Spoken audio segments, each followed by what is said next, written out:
Standing in line outside the rain for hours on end prompts visions of celebrity shows and rock concerts. But once a year, another event provokes the same enthusiasm: Black Friday shopping. It's not seeing the way crowd is. I don't think so it's going to be that crazy over here. But like people start coming now since store open 4 o'clock. So let's see what happens. But hopefully everything goes smoothly and nobody rush everything or something. Well, last year we had about 400 people in the initial rush, so this year looks like it's going to be even bigger from what I'm hearing out there. And this year, Stamford business owners were pleased with the results, says Jack Conlon, president of the Stamford Chamber of Commerce. To be more specific, we've seen good activity at the retail level is what I'm hearing from a lot of our retail members. This past Thanksgiving weekend, they said they experienced something that they haven't experienced in a couple of years. So far, so good. The hesitation to spend in the past may have been due to the recession, and while Conlon says we're not out of the water yet, this year's shopping is a good sign. I'd like to say that a year from now, things will be back to normal, but I'm not anticipating that.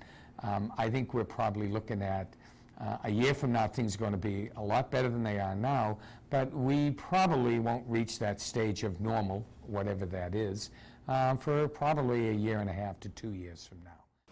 And businesses, Conlon says, can do more for the economy by hiring and expanding, thanks to the recent extension of the federal tax cuts.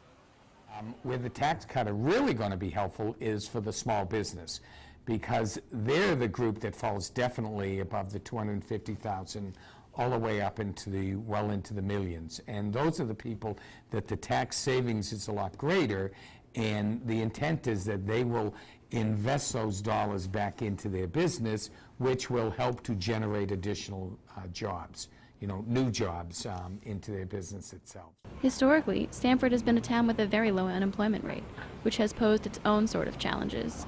If you're ready to hire someone, now is an excellent time to be doing it, because Stamford historically has had such a low unemployment rate. You had to sometimes settle for less than what you were looking for, but only because the candidates were not available, because they were employed, because we had such a low unemployment rate. And while our unemployment rate has remained below the national average, says Conlon, we still have a way to go to hopefully get where we were in the year 2000. We have historically, through this whole depression, been at least 2 points, if not 3 points lower than the national average, and we've always been at least 1 point lower than the state of Connecticut, sometimes 2.